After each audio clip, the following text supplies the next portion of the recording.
and welcome to the Cat Knits podcast. I'm Kat and I am from Vancouver, Canada. In this monthly podcast, I chat about all the knitting and fun little things that I've been up to in the month before. So since we are now getting into April, I'm going to chat about what I worked on in March. Last time I filmed this, I can't believe it, but there was inches of snow on the ground, and now within a month, we had a week of sunshine in Vancouver. I can't believe the difference that a month makes when you're kind of going from that dark, dreary winter into spring.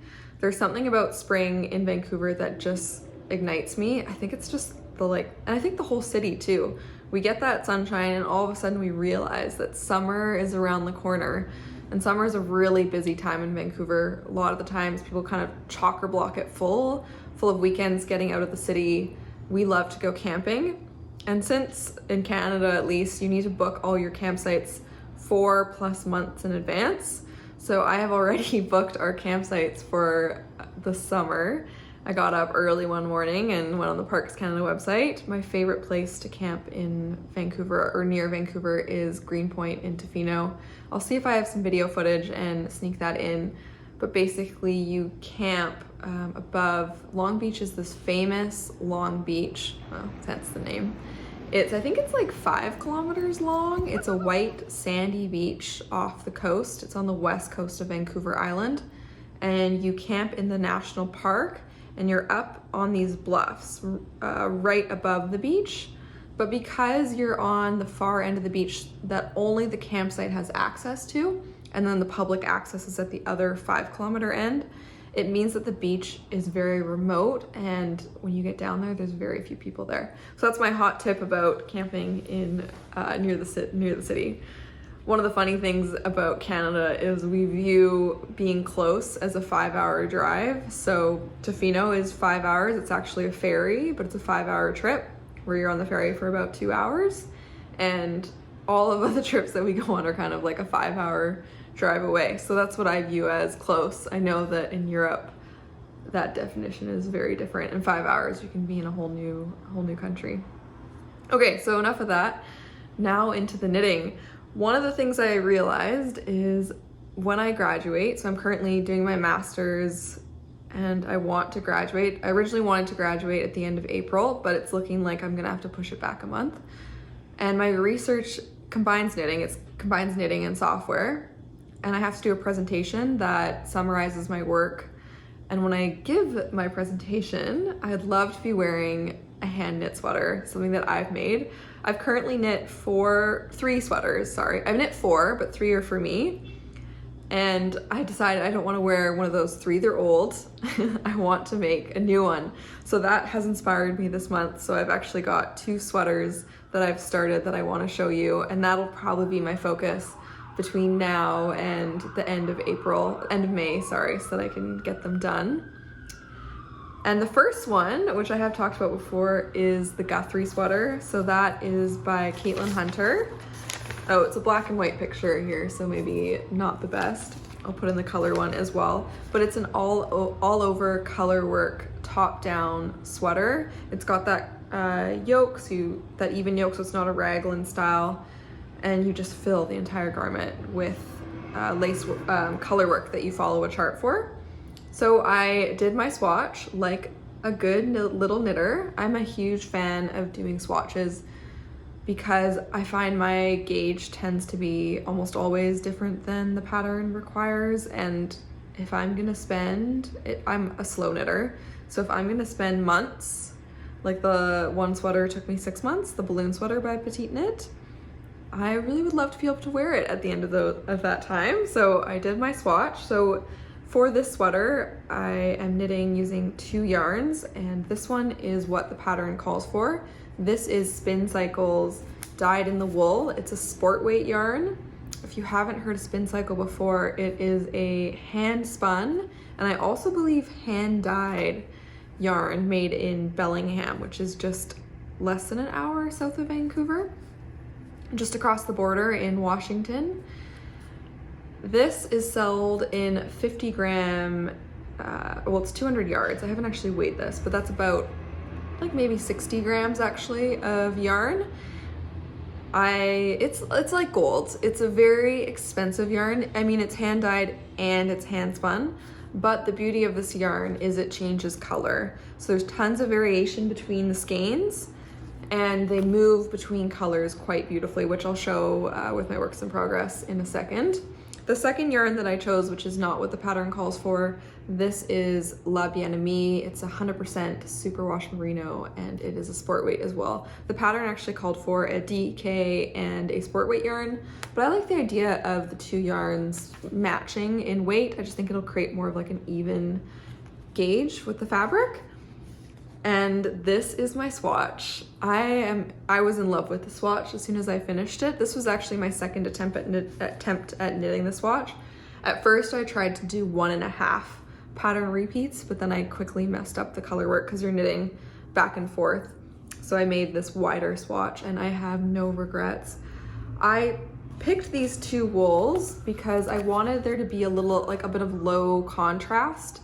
I like the color work where the contrast color almost blends a little bit. Oh, we got some sirens going by. I live on a very busy street in Vancouver, so there's constantly trucks and different emergency vehicles. Where was I? I lost my train of thought with the sirens. So after I knit this swatch, I blocked it. And one of the things that I was upset with myself that I forgot to do is I like to measure the gauge before blocking and then measure the gauge after blocking. Because then as you're trying on the garment, if it changes during blocking, which often superwash yarns do, they tend to relax quite a bit. Then when you're trying it on and you're like, oh, it's too tight, you know, oh, hey, but this is actually going to grow by 2 inches after blocking, so I actually want it to be pretty snug. So I didn't do that, and that's, you know, live and learn. But when I measured this, I am actually 5 or 4 stitches too tight. So I have 4 more stitches in the 4 inches than what's required by the pattern. I have 25 stitches per 4 inches, and the pattern calls for 21. When I went onto Ravelry and I started reading other people's project notes, this seems to be a very common problem with this pattern. The gauge is not possible with the suggested, okay, possible is the wrong word. Not common with the suggested needles and the suggested yarn. Now I did, oops, sorry, I hit the camera there. So I did switch to a sport weight yarn rather than the DK. So that will affect the gauge. What I like to do when my gauge is off, since I really liked the look of this swatch, I knew that I wanted to keep this gauge, and also since other people seem to have this problem, I decided that, you know, this is the gauge that I want, so now I'm gonna look at modifying the pattern. So what I like to do is I come up with my shrink factor or growth factor. I typically have a shrink factor, which means that when I knit the exact pattern as the designer called for it, since I have more stitches, my garment will shrink. So to get this factor, you take the gauge that the pattern calls for. So in this case, you take 21, and then you divide it by the gauge that you have, which was, in my case, 25. So it's 21 divided by 25. So if you're looking at a shrink factor, it'll be a fraction. And in my case, my my stitched shrink factor was, I wrote it down here, it was 84%. And then my rows was 96%. So that means that my rows are almost the same as the gauge, but when it comes to the width, I'm losing about a little more than 15%.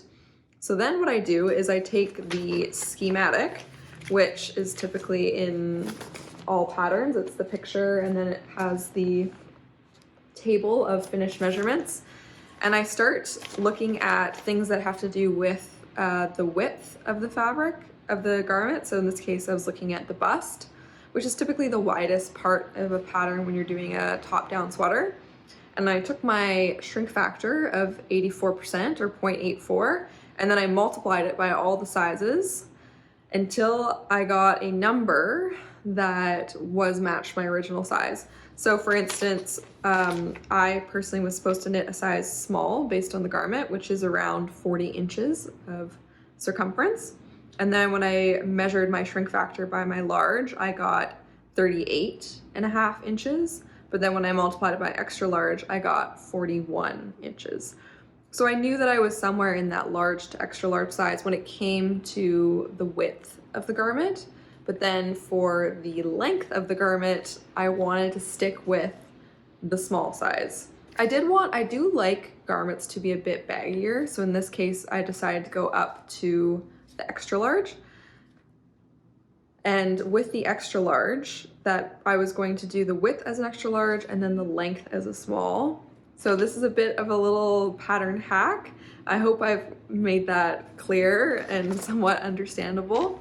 So then when I actually went to knit my beautiful pattern, and here it is, here she is. Oops. I am just so thrilled with how this has turned out. It's just, yeah, I just think it looks beautiful. It's so entertaining to knit. I cannot wait to finish this. So what I did is I cast on the number of stitches for the extra large size, but then I'm doing all the length measurements for the small size. So that means that I did the small number of short rows in the back. I did the small depth of yoke, and I did, to make sure that this was kind of working out, I ended up trying this on before blocking and then trying this on after blocking, and I have those two clips, so I will show them. And the blocking really relaxes the stitches, especially with color work. I find it goes from being this kind of lumpy, bumpy mess into this smooth, silky, gorgeous, flat garment. So after blocking, it really relaxed quite a bit, and I looked at how much room I would have in the underarms based on how much I would cast on, and I kind of just pinched it just to see where it would lay, to see how it would look once I cast on those stitches and what the fit would be like. And I'm really happy with how this fits. It will be a little bit looser. It did loosen up when I blocked it, but I do, like I said, I like a looser garment. So yeah, as you can see, I mean, this kind of shocked me.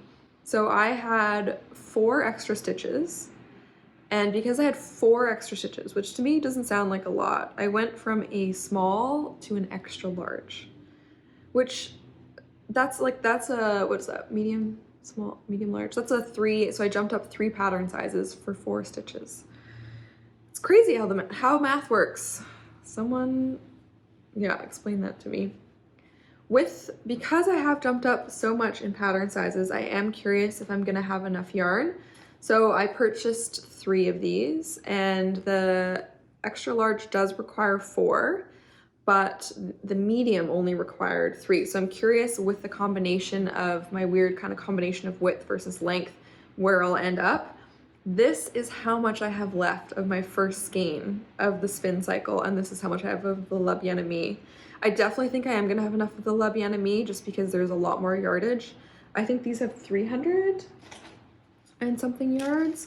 So these are 355 and this is 200. So I think I'm gonna have enough of this, but this, so I've done this much. I'm almost positive that I'm gonna have to go buy another skein of this. My plan is to actually drive to the spincycle store, there's brick and mortar store in Bellingham, because when I went and checked out their website for the variations of this color, so since they are all hand-dyed, hand-spun, there is a huge variation in what you get. So when I looked at the line, I was actually surprised to see that a lot of these skeins are bright orange, so they have a lot of orange in them. Whereas you can see when I picked these from the bunch, I picked ones that had a lot of purpley browny colors. I do think that blue and orange look gorgeous together, so I would be very happy with a little bit more orange, but I do want to stick to this color palette. So I think by going to the physical store, I'll hopefully, oh, my dishwasher just finished. I'll hopefully be able to get one that is more similar in some ways, but you know, it's fun. The funny thing is like, so looking at these skeins, I never would have guessed that they'd have this, like this rainbow would be in them. And I think that's one of the cool things, and one of the things I did learn if I am going to buy more of their yarn again is really paying attention to the number of colors that are in a hank. Some of their hanks are a lot more just like all variations on one color, whereas some of them, like this one, has brown, purple, red, pink, orange, white, like kind of a lighter brown. And so you do get more of that color variance, which is working out for me, but I do think I like a little less color change for my future ones. Working with this yarn, I do like it. I really didn't want to like it just because it is so expensive, but I do like it. It's been a joy to work with. I will treasure working with this because I probably won't be purchasing this for another sweater quantity anytime soon. Working with the Bien Aimee has also been lovely. The Bien Aimee, though, it is a hand-dyed yarn, so there is a little bit of variation. I am finding that this blue, it is, what's that word? Is it off? Is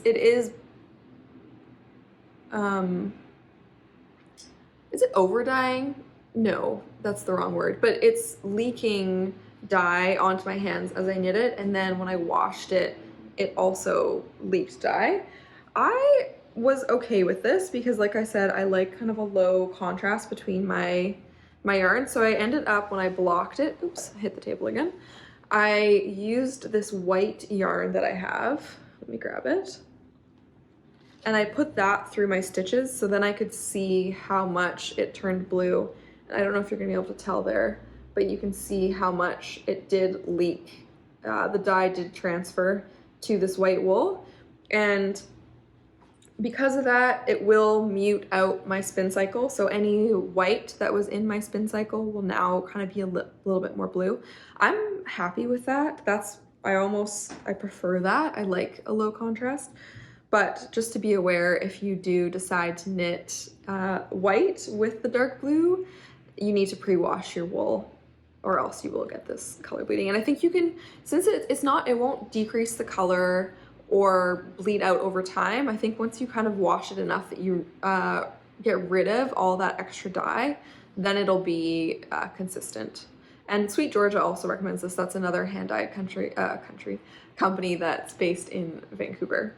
So as I was knitting this, I ended up doing a couple of modifications. So I already mentioned that I changed the size quite a bit, but I also ended up doing a left lifted increase rather than a make one left. So when you're doing the color work, since there is so much color work, we are doing increases in the yoke. That's what makes it, you know, start off at this size and then increase to this size down here. And as you're doing the increases, I find if I'm gonna make a stitch, I like to make it when the bar is running between two existing stitches, but because of the color work, there's a lot of floats involved. And so sometimes you would be making a stitch onto the float. And to me, that just seems more flimsy. And then you're also tightening the float. You're making it smaller, which I don't think was the original purpose. So instead, I ended up doing a lifted increase so that I could instead just pick up from the stitch that was, you know, the grandparent stitch, rather 2 stitches below. I think that added more structure. I also, instead of using wrap and turn short rows, I ended up using German short rows just because I find those work better for me. I think they look really good. And the other thing that happened when I was knitting this is I was knitting, just minding my own business. I got to, I think, almost here. So I'd done like 2 or 3 inches of the color work. And somehow, at some point, I just let go of a stitch. So I had a loose little stitch just popping up, hanging out, like all the way back here. So I ended up having to rip back, which is always painful. I think knitting has really taught me patience. It's given me a much more zen perspective on things. this idea that things don't work out and the solution is just to pause, relax, and rip out and rip back. I really think it's kind of transferred a lot to other parts of my life. It's made me a lot calmer when things go wrong, because now instead of viewing it as this awful thing that's happened, I now view it as part of the process. So when things go wrong in life, it's just a part of life. And I worked with student athletes before in a former job, and one of my favorite things is, I think this comes up in sport quite a bit, is it's not, when something happens, like when you have a failure, it's not, the important thing isn't the fact that you had a failure, but like how you react to it. And that's the one thing that you can control, is how you react when something goes wrong. And my preference when things go wrong is to try to enjoy it as much as possible. And things constantly go wrong. Also, when you're on vacation, things go wrong and you still want to be having fun. So I think knitting is a wonderful way to learn more about patience. When I was doing the short rows for the sweater, I found that they were done a bit differently than how I'd done them in the past. So I ended up doing these two little swatches to compare. This was the nerd in me that got excited. So rather than, I've done mainly, most of the time when I do short rows, I slowly grow the short rows. So, another big truck. So I will do, first you'll do like, let's say 4 stitches from the center, and then you'll do 8 stitches, and then you'll do 12, and then you'll do 16 if I'm doing 4 stitches between each one. So you're slowly growing more and more, and that is what this little swatch does. So as you can see, each time you when you go from 4 to 8, you're gonna resolve that German short row or that short row, and then you go further, and that creates a very kind of even, like, I would say parallel short rows. Whereas in this pattern, what you did is you actually went all the way to the end first. So you started at that 16, and then you did 12, and then you did 8, and then you did 4. So these are rough numbers, by the way, not the numbers from the pattern. So then you resolved all your short rows when you went around that last time, because you're slowly going out. And you can see here, this is the swatch that does that. So you can see at the bottom here, this dark row is where I'm resolving all the short rows and knitting all the way around. And what I found the difference between these two is that one of them creates more of almost like the latter one creates this kind of like arch in short rows, so they're a lot more curved. Whereas this one, I would say, creates more of like a right angle. So you're looking more at like a not right angle, sorry, but more of a straight line. So you have more sharper edges, and this one is a bit of a curve, which is interesting. I was originally hoping, when I did the balloon sweater by Petite Knit, I found that there was just like pockets of excess fabric on either side of where I did the short rows. And I thought that might be because of the order in which the short rows are done, but I don't think that's the case after doing this little experiment. I realized that both of these ways actually end up with a very similar shape. It's just the way that the stitches tug at the fabric is different. Like you can see, this is like very, parallel stitches. And then here you can see that we do have just that little bit more of an arc. I have yet to determine which one I like better. I think I would need to look at how cloth fabrics are cut. I would think that the curved one would be better for our bodies, just because we do tend to have less right angles, but that is for a later investigation. It was fun knitting these little swatches. So I knit these in the Cumbria wool from the Fiber Co, which I'm going to talk about in a little bit. Okay, I think that was quite a bit, but that's all I wanted to say about the Guthrie. This is going to be my main project that I'm going to work on, and here, this is what it looks like on.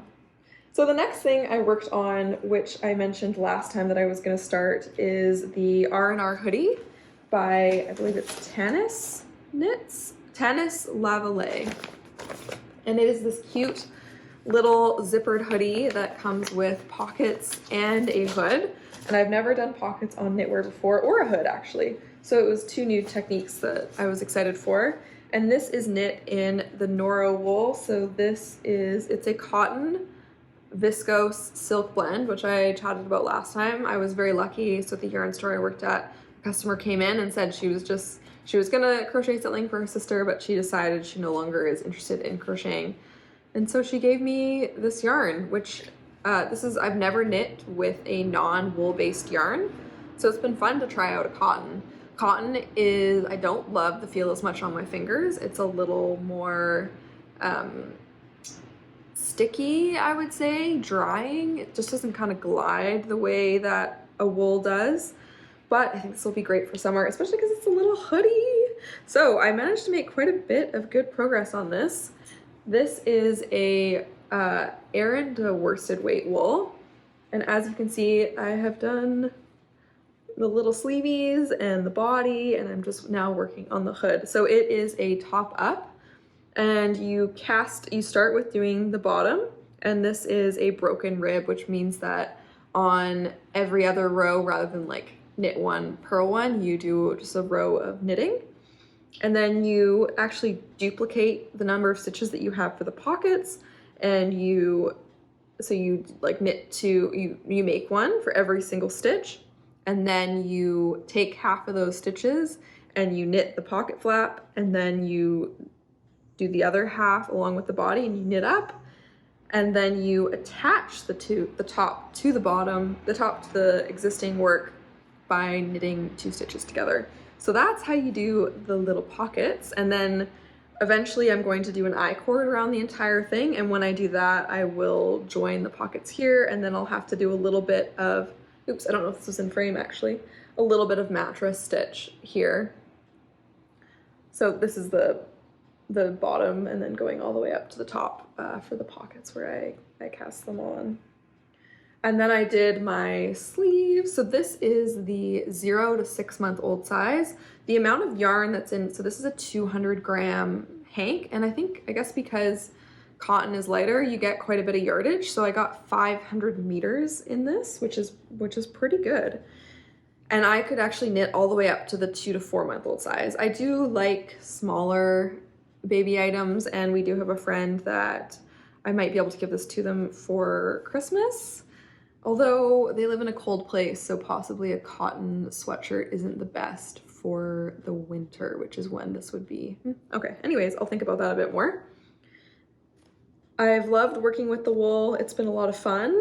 Oh, I was gonna say, I was talking about the sleeves. So I knit these in the round, and actually the pattern calls to knit both of the sleeves at the same time, which is cool. I've tried to do that with socks before, and it's kind of genius, because then you would have your sleeves being the exact same number of rows, and you don't have to count. You just kind of do it. But I didn't do that because I wanted to use my Chiagus, and these are the shorties, and this is the blue one, which means it has the bigger needle size. So this goes from a 3.5 up to a 5 millimeter. And they come in 2 different needle lengths. So you have the 2-inch ones, and then you have the 3-inch ones. And these are awesome for doing things in the round that are small circumference, because then you don't have to use magic loop. I also have the red set, which is the lace set, and I use those for socks. I absolutely love these short needles. They just brighten up my life. So anytime I have a chance to use them, I go for it. What I ended up doing is I used my little stitch marker trick again, where I place a stitch marker to mark the round that I'm in. So when I started with doing the decreases, the first round I have this, the stitch marker 1 stitch away from the center marker, and then I go around again, and then I move it to the second spot.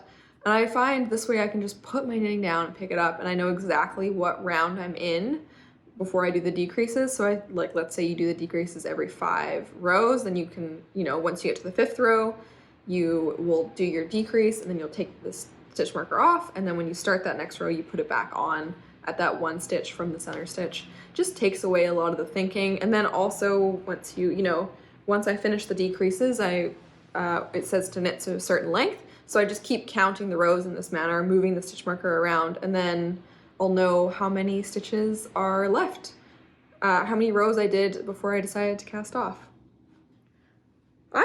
Stitch markers, there are all sorts of new ideas coming from them. The zipper is going to be an adventure, but that'll be what I share next time. And I'm planning on, I think, hand sewing the zipper in. Overall, this has been a joyous project to work on. It is available all the way up to in adult sizes as well, so that you can knit a matching one for you and your kid. And it's a very popular pattern, and I can see why. It's been entertaining. I do find when I knit baby things, it's not long before you're on to the next fun part. So it wasn't long, I get to do the ribbing, then all of a sudden I'm doing these fun little pockets, and then I'm, knitting the body, and then I was joining the raglan to get to the neck. And for these, I am using my Addy Clicks. And the fact that you can just so easily change size without having to get the little T-pin out it's fun. When I had to switch sides between the, the ribbing and then the main body, it literally took 2 seconds. Which when I do my chiagus, I have to go find the little, find the case and then find the little T-pin and hook it. So that's a major plus for the Addy Clicks, and I really like those. One thing I'm doing with my new little yarn journal is I'm writing down my start date and my end date. So I will know how long this takes. So I started this on March 11th, that hoodie. And I haven't really worked on it a lot in the last couple weeks, but I think I'll be able to get it done pretty quickly. Okay, so remember how I mentioned I wanted to knit some sweaters for my thesis presentation? Well, the other sweater that I've really been wanting to knit is, it's from this book. I think I maybe showed it last time. I definitely showed it in my sweaters that my knitting plans for 2023. And that is the Guernsey Genzer. It is it's a single color, all over textured sweater. I love oversized garments, and as you can see, this is quite oversized. I did notice that the sleeves are ginormous, so I could see myself dropping that back quite a bit, like perhaps removing a whole section, because I don't really want my sleeves to be that oversized. So for this garment, it originally actually calls for holding a DK with a lace weight yarn. And one thing about these patterns is, so before I was kind of complaining a bit, some patterns they don't write out a lot. Well, with these books, the pattern is all on 1 to 2 pages. So that all over textured sweater is on 2 pages, which goes to show how dense it is. But I decided, rather than holding together 1 DK and 1 mohair, I went and I purchased this Cumbria yarn, and this is a mohair wool blend. It's 90% wool, 10% mohair. The 90% wool, it's a merino Masham blend, which I've never used Masham wool before. And because it has mohair in it, then I thought, oh, I don't need to buy the mohair yarn.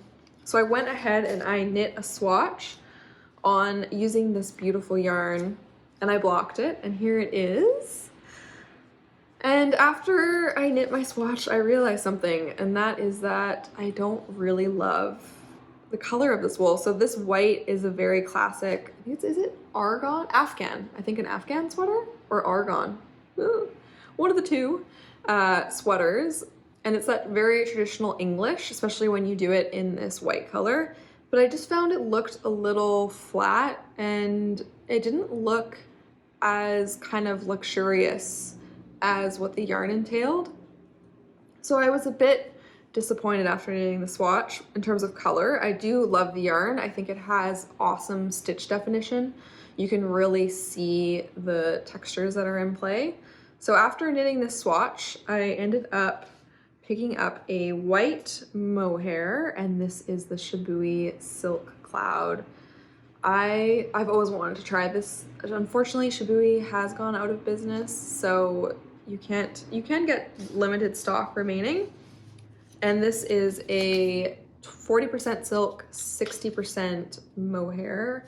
The one thing I love about Shibui is it is a longer hank, so it is, although it's more expensive, it is 300 or 400 meters. I think it might be 300 meters. Rather, I think somewhere like 250 or something like that. It does tend to have, I find it's a little bit shinier, so it has more of a glossy look, which is what I thought would really enhance this swatch. So then I knit another swatch, and this time, so this was knit with 0.5 millimeter size down than what the pattern suggested.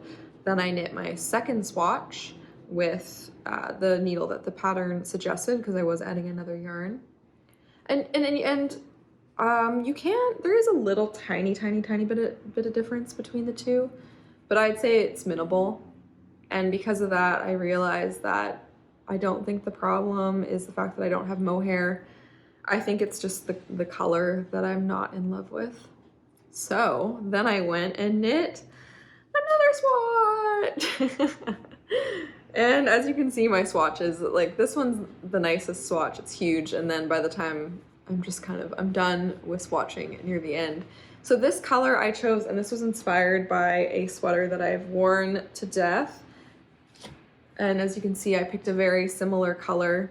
This is an icebreaker sweater that's merino wool. It's been through a lot. We had, I wear this when I walk the dog, and when she's a puppy, I mean, she still kind of does it, but when she jumps up, she just tugs at the stitches and pulls them down. So I picked a yarn color that was inspired by that, and I switched to their slate, and that is this gray, which is this here. Now, of course, I didn't anticipate how much harder it was gonna be to see the stitches when you have a dark wool versus a light wool. It's insane. I think this I will only be able to knit with a bright light, because I was struggling. When I knit with this, I didn't even really have to look at the pattern. I didn't have to count the stitches, because I could just see from the swatch where I was supposed to do my next kind of transfer of stitches to get that kind of cable-y looking cross. Whereas with this one, I actually found that I needed to look at the chart and like count, because the cross is so much more muted. I do love this color. Oops, so much more, just touch the mic there.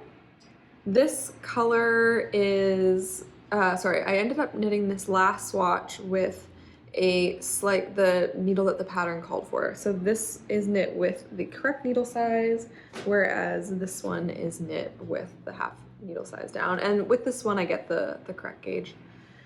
So after just doing 3 swatches, I got a little swatched out. I am excited. So this was also inspired by Knitting Traditions. She's doing a what is she calling it? It's a cast. She's doing a year where you knit things that your dream knits. I think it's the dream knit cowl. So then that's like the knit along. So where you knit something that you've always wanted to knit, and that sweater has been on my bucket list since the fall. So I used that as an excuse, plus the fact that I would maybe like to wear this one for my master's presentation. So that is how far I got with this sweater before I just kind of got exhausted by the zillion swatches. I am definitely happy I did a swatch though, because I realized that I want to switch from this white color to this dark color. So swatching makes sense. And also I learned that I'm going to save money, although I think I actually reduced the savings in money by not buying the mohair, because I ended up buying these 2 yarns instead. Because when you hold 1 yarn rather than 2 throughout, you do save a bit of money. And I think I did cancel that out though. But in theory, if I had done it correctly the first time, I would have saved quite a bit of money. But I'm really happy. I am going to focus on the Guthrie sweater first, and then I will switch over to this one. I think I'm going to get so much wear out of this. I follow, goodness, I can't remember her name now. I'll put it down at the bottom. She does a newsletter, which I really enjoy, and it's all about sweater fit. And she talks about building your wardrobe. So when I was trying to pick a new color, I decided to pick something that I knew I was going to wear. And I know that I'm going to wear this. I think the biggest tragedy that can happen is you spend so much time knitting something and then you can't wear it because you don't love it. and I did not want that to happen with this sweater. So from last time, there was also the Cumulous Blouse. One of the things that I've been kind of working on the last couple years is trying not to purchase yarn that I'm not going to cast on right away with. I kind of did break that with my Cumbria wool. It's like old habits just die hard. I want to have a just-in-time inventory system for my yarn, so I bring it in and then I use it, but I have a problem with seemingly just collect it. I was doing so well with decreasing my stash, and now all of a sudden I've got so many works in progress and I've got so much new yarn coming in. Speaking of works in progress, so I showed this last time. I have not made, I just wanted to give it a quick appearance. I haven't really made much progress on this. I did end up getting to the point where I could finish the yoke. So now I've got the sleeves separated and I'm just working on the body. And to show you the fact that I'm not working on this, I have taken the needles off. This is going to be definitely on pause. Just picking this up though, oh my gosh, it's so light. This really is, I think, I think this will be very wearable for summer and spring. So I do need to hop to it, I think, once I finish the other two sweaters, because this is something that I'll really enjoy. Another good kind of wearable garment. I just wanted to give this a quick peek just so you knew that I am working on it, but very slowly, and I probably won't be working on it anytime soon. The other thing, so now that those are the things that I've worked on in this past month. Now I'm going to talk about a little bit of yarn acquisitions. With the yarn store that I work at, we got in, that's Urban Yarns, by the way, we got in based in Vancouver, we got in Sweet Georgia. So I have knit the Beloved Bonnet, which I knit last month, I believe. I knit in Sweet Georgia. I've also knit a bunch with their Tough Love sock, which is a sock yarn. So it's got 20% nylon, 80% merino. It's super wash. But I'm gonna knit my first sample for the store. So I picked up these two colors, and actually these are very similar, I didn't realize this, to this. So you're noticing a theme here. And I'm excited because with these two yarns, I'm going to knit the Oslo Hat, which is a hat that I've always wanted to knit. So this will be happening next month because I do want to give that to the store so that she has something to display with the yarns. There is a huge impact when people can see a finished garment with the yarn. So this will be a priority, although I will be working on the Guthrie and wrapping up the little R&R hoodie. I would really like to get this done by the end of April. So I'll be winding that up. With my Yarn of the Breed of the Month program. So I've mentioned this, oops, I think they're down here actually. I belong to a breed of the month, so every single month I get a new breed of yarn, and this month, sorry, one second, I'm just organizing myself a little bit. But this month I got my yarn in the mail, and it is Shropshire, woohoo! And it is more of a rustic wool. So this, actually they say on the back that it's typically, this wool is actually typically burned. So this sheep was once the most popular sheepy in North America, and that's for its meat. So it's mainly a, what would be the word for that? A meat yarn?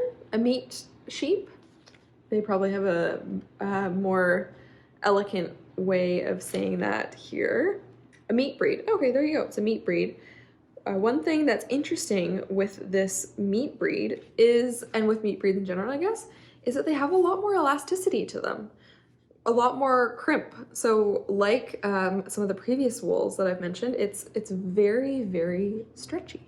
This one does feel a lot more sheepy. There's tons of little bits of twiggies and things like that in the wool, which means that my dog would absolutely love this wool. This one is a bulky yarn. So each month they come in different thicknesses and they're different breeds. So I actually pulled up some of my previous ones just so you can see, and you can already see, so this is the one in the middle is the one that I got. You can see it's a lot more yellow than the other two. So it says that it has a little bit less luster too. I'm planning on hand dyeing all these. So the middle one, it says that it actually doesn't take dye that well and won't look that great with dye. So it's a bit more of a rustic wool, and they recommend knitting more outerwear projects with it.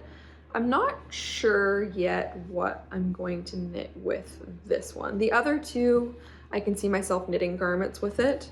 This one, I want to knit something that's maybe more like a use thing, like maybe perhaps a cloth of some kind, or like an art piece. I don't know.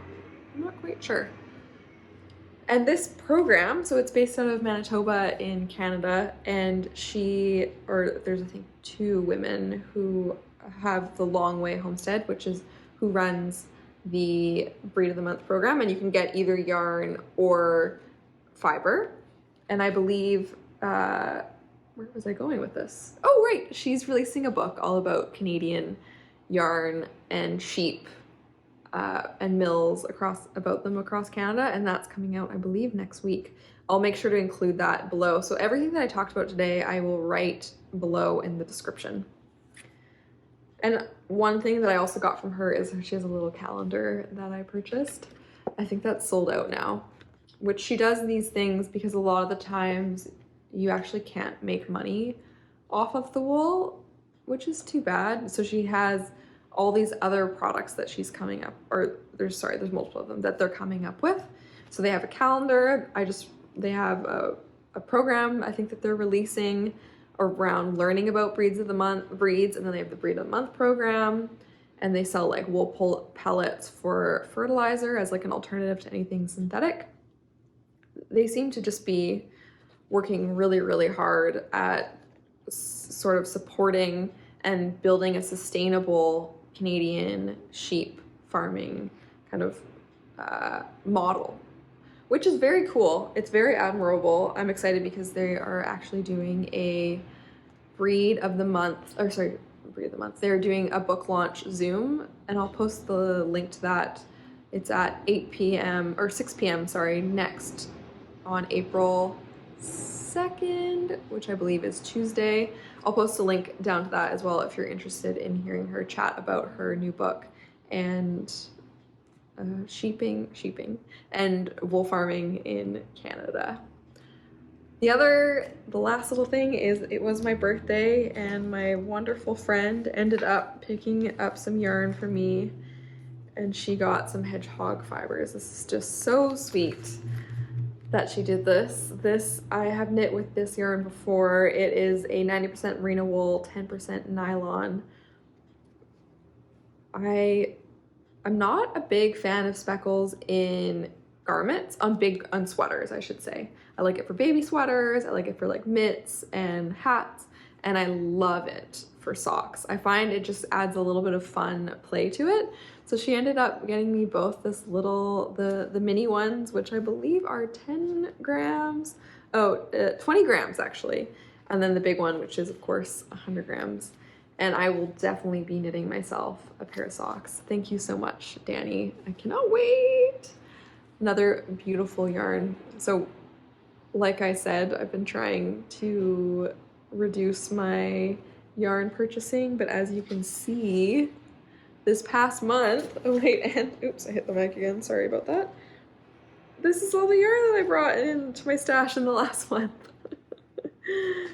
Not a success story yet, but it will be a success story because I'm gonna take a break from purchasing yarn, I think, at least for April. Cool. Well, I hope you are enjoying the beginning of spring. That's all I kind of wanted to chat about today. Thank you so much for stopping in. I really appreciate it. It's so much fun to kind of see the comments and to see that people are enjoying the content. It makes me feel like I'm, talking to people and connecting with people. Hope all is well. Happy knitting and have a great April. Thanks again. Bye.